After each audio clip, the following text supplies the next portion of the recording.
Cool. Yeah, well, it's nice to meet you in face to face, even if virtually. And online face to face? Yeah, yeah, online face to face. Since previously we spoke on the phone, I believe. So Yeah. yeah, so we're gradually moving towards actually being Yeah. in person In no time. together. Yeah, very soon. So I'm just super thrilled that you're bringing the punchline to our festival. Uh, Me too.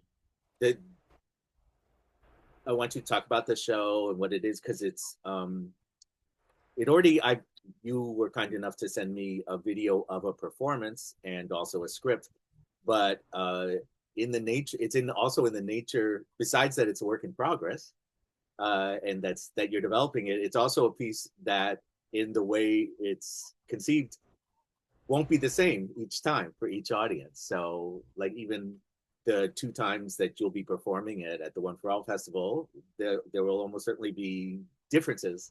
Uh, Hopefully. yeah, hopefully. But but I thought it was really important. It was just really important for me that you're bringing this piece because I think I really need it. I think we really need it. Need what you're getting across, which I think is complex and beautiful and incredibly difficult. You know, it's sort of a. It's not like about like the little issues. You know, it's about the big stuff. And but especially now, it we're doing this festival at a time, of course, when we're under fascist assault in our country, and so I think it's I find it particularly important not only to experience art and certain kinds of art, but art that also moves us towards love, that allows us to be allows us to allow ourselves to be softer rather than to Mhm. become hardened. And I wonder if that was the impulse that started you off on this really unusual show. Yeah, I think, I mean, I, I, I don't know where I wrote this. I wrote this somewhere once upon a time, but my, it's not this anymore, so no one hack into my email, but like my password forever for things was softness, Mm, you know, learning how to practicing, actually practicing what it means to be softer, to let go, to melt, to arrive. It's a big part of my spiritual practice. It's also a big part of my artistic practice. But what really drove me to this, I kind of say it in the show and sort of no spoilers, but this woman I met and this woman asking me questions about why I have done or haven't done certain things. And then when I got home, uh, someone sent me a unbelievable, like someone sent me a book called A Year to Live. And I wanted to theatricalize this. I read the book and basically in one sitting, and I said, "How can we do this in 60 minutes? I don't have a right. year to spend with people, but I said I think I can condense this experience um, of A Year to Live into 60 minutes." And that's where that was the birth. Like how can I do that? Uh, and it was wildly overwritten, and then 6 days in a theater in Pittsburgh, and we got to sort of the version you saw, Yeah. and now we'll try some new things. Yeah. Yeah, And I mean, to try to, I just want to encourage people like we all really need this show. Like, please, it's a gift to come in and be part of this because it's so lovely and creative and the storytelling is beautiful, but also just all the elements of ritual that you bring yeah, in. I'm usually like really averse to audience participation. Like, don't ask me to do anything, Mr. Blue Man Group. Okay, I don't want to do anything, right? But but like in this, I can say safely that there's a number of opportunities for audience members to voluntarily participate, and and I just found it to be just beautiful and revelatory. There's a phone call that one of that's my your favorite audience part. members. Hmm? It's the best part. It's my favorite part. Yeah, but The phone call. Yeah. yeah, the phone call. But I don't want to sort of reveal stuff in advance. But you give people the opportunity to make a phone call to someone they love. Yeah. And in the video that you sent me, this guy called his mom. It was just so it was so great because it was so funny and real, you know. And the thing is, I also felt it because you have a number of encounters, a number of rituals, and an altar that you build in the space with the audience's collaboration. But it's not the what am I trying to say? There's just you're in control. That's Mm. the thing that I feel is that I was telling someone else just about you and how excited I was about this show, but that a performer, a storyteller has to just really know what he or she is doing in order to be so experimental, in order to be so open to the involvement of the audience, but it never feels like, oh, it's gonna go out of control or something. It Well, I think that's part of the clock thing. Like, I'm really interested in when it's over, it's over. Wait, Like, which so I think I can explain if it's all right to reveal. yeah. This show will not run any longer or shorter than 60 minutes. It will be Well, maybe like that 68. I have a little intro before we start the clock, but yeah. okay, okay. Well, once the clock starts, Yeah. which is funny because for those of us who are performers, we're sort of always like keeping our eye on the clock, and I tend to worry about, oh, I'm going to run long or something like that. And like and you just when it gets to the end of the clock, that's going to be the end of the show. Yeah. And it's a compact that you make with the audience, and I don't understand why I find it so moving, but I do. I think it's because it's a very simple way to express what I'm hopefully getting across, which is when we share space with another person, we are giving them a bit of our life.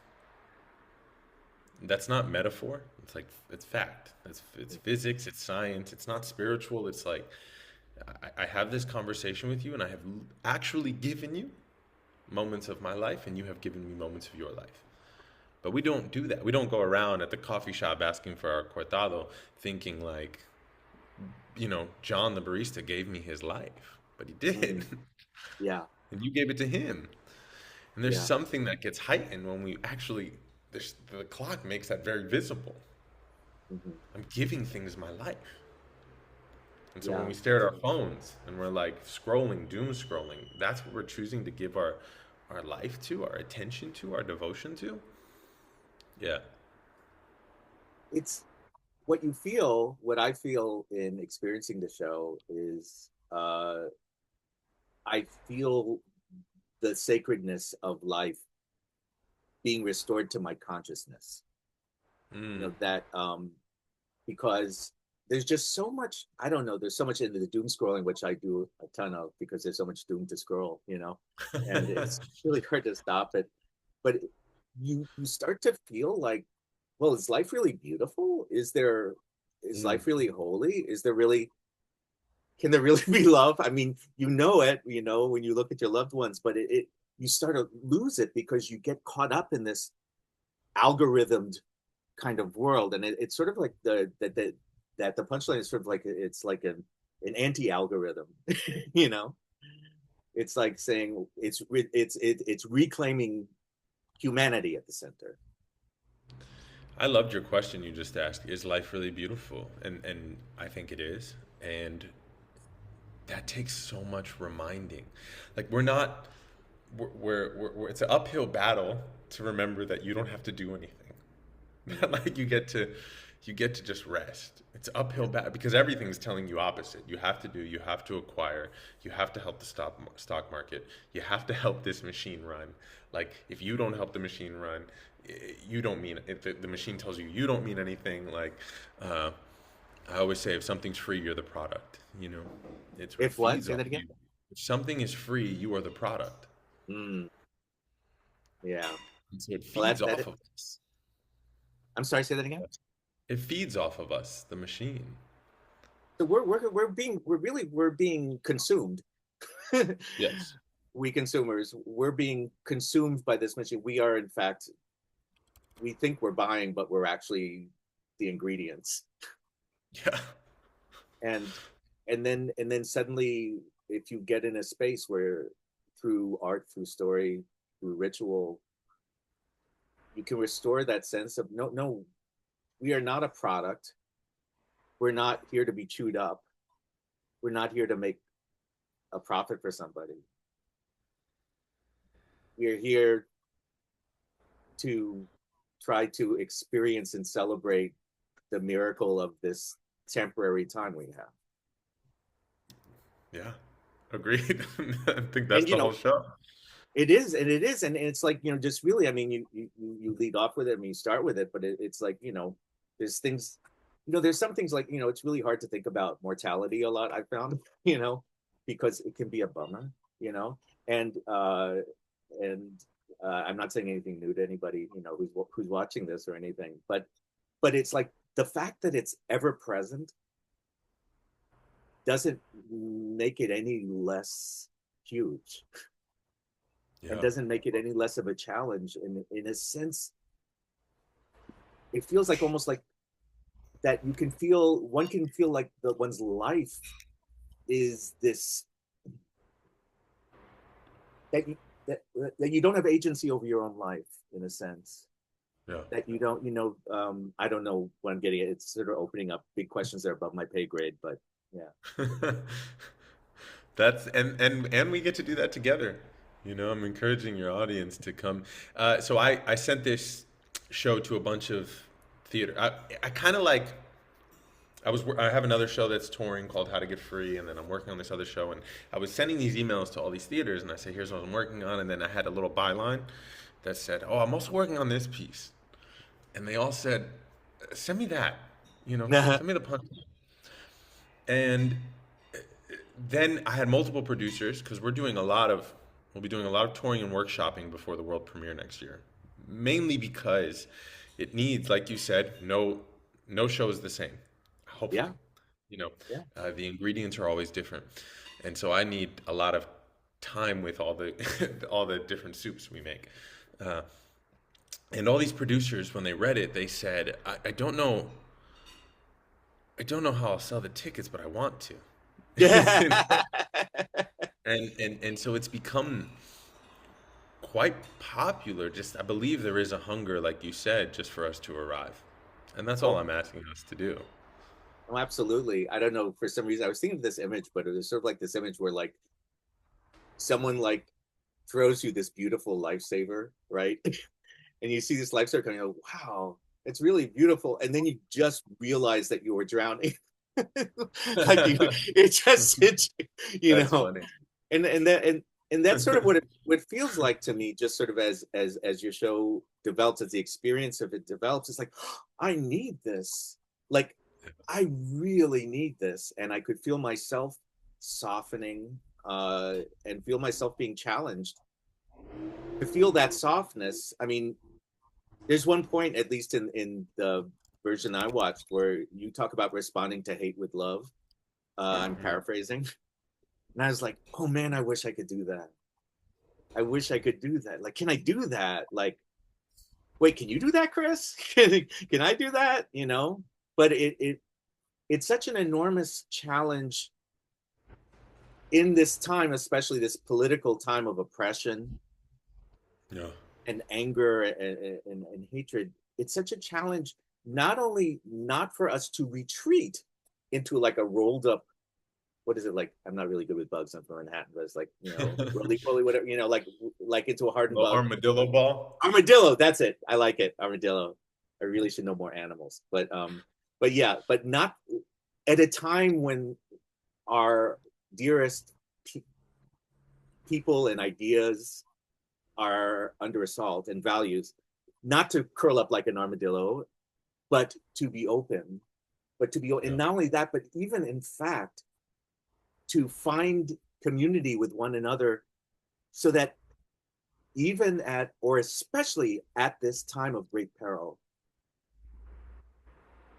we have the opportunity to experience an openness that we haven't before, and an openness to each other. Yeah, and you also, I believe people get the experience and will receive the experience that this is why being in community is so important because Josh is opening. I don't need to be ready to open, but Josh opening has opened me. Like we need each other. Um, And I that one person making a phone call, I don't need to make the phone call to know I have opened. I have blossomed. Yeah. Yeah, and it's it's this wonderful way of realizing also that you can open yourself up and be opened up to other people, and it won't destroy you. Mm. Yeah. Thank God. It'll in fact nourish you, like Yeah. nourish the individual that you are.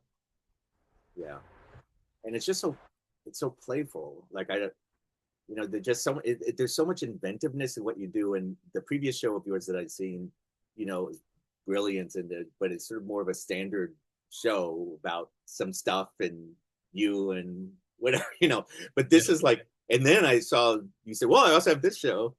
I was like, oh my god.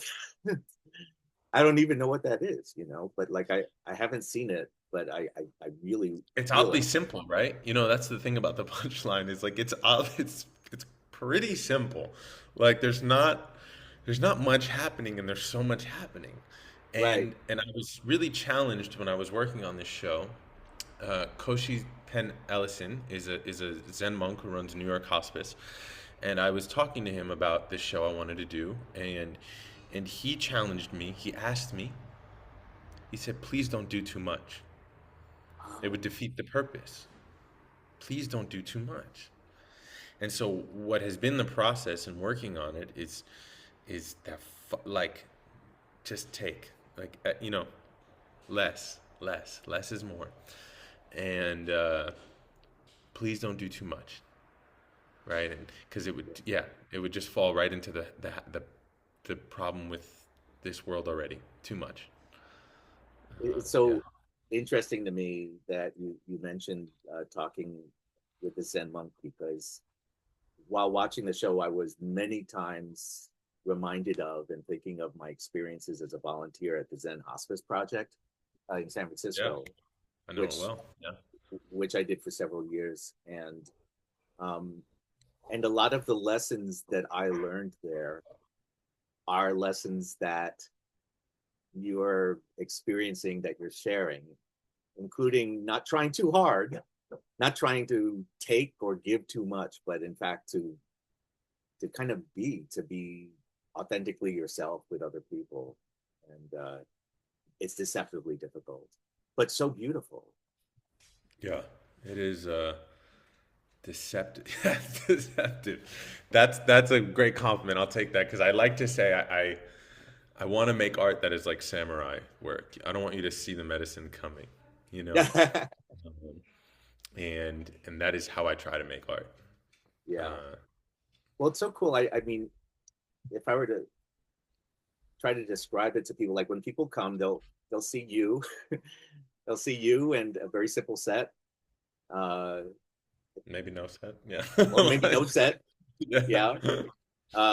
And certain things will transpire. There'll be a projection of a clock on the screen. No, we got a real clock this time. Oh my God. Yeah, I bought a clock. Okay, So cool. We're getting palpable now. That's yeah. excellent. Okay, cool. Looking forward to that. But and we'll be in this collaboration slash conspiracy of love with you Yeah, as you tell the amen. story, and all of the Conspiracy many of stories, love. stories about yourself, stories from your life, but also stories about other people, and then stories from other people. Yeah. But it's all one story. It always is. Yeah. It's one story, it's one desire. Like I really believe this as an artist, but I think as humans we come into this world with an overarching desire No and overarching design. a overarching like we Oh, come in with like this one desire we want to know.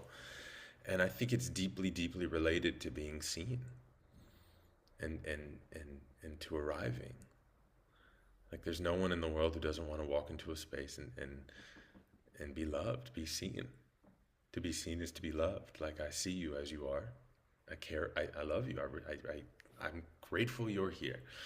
Um, yeah, I think that's how the show opens and it becomes very. That's why I think everyone's down to play is because of the opening, which we don't need to give away. Right, But yeah. right. No, what I'll just say to people is like, you're gonna love this show. It's gonna mean the world to you, I think, and you're gonna it's gonna open you up, in this really beautiful and specific way. um, and it could only be done in live theater. Yeah, amen. Yeah. So yeah, this is I mean, to me, it's sort of in a way, your show sort of encapsulates what I'm dreaming of for the whole One for All festival is, that we're getting together as a community, being incredibly creative, incredibly loving, discovering ourselves in each other, and also being really entertained, Yeah. which is always cool. Which is, it would be, it's got to be entertaining. That is I do believe, sugar does help the medicine go down. Like, so, and if I have any gift as an artist, it is to make things yummy and digestible. Like, yeah. Yummy, that's great. No, it's true. It's true. It's just like, people like just want to hang with this guy, and but then yeah, this particular experience is I don't know. I'm just also really excited that it's part of a development process for you, that it's like, you know, you have to schlep over to Marin and stuff, and It's a nice place to schlep if you're gonna to. schlep somewhere, yeah. Yeah. But it's like, but that it's also something that it really fits into what you're doing in terms of the piece being discovered, you discovering the piece, Yeah. and we'll be a part of it. Yeah. It's super exciting. And so I'm equally grateful. I cannot wait. I have the script on the computer now and Oh, playing around with some things, moving some things because we get to create together. Yeah. yeah. Oh, it's gonna be super cool.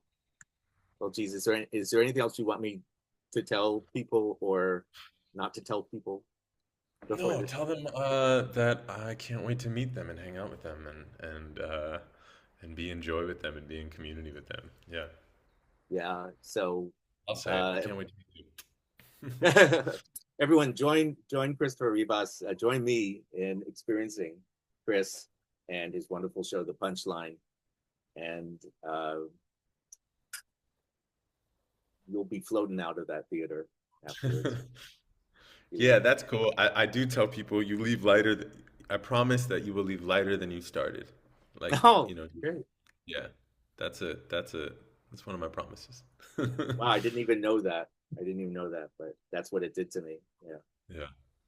Okay, man. Well, have a safe flight wherever you're flying. And Phoenix. Beautiful, good old Phoenix.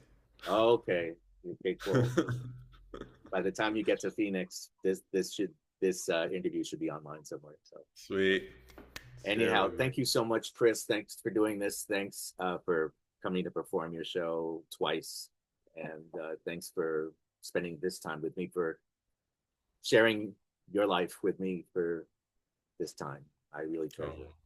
I'm grateful. Thank you. Take care. Ciao.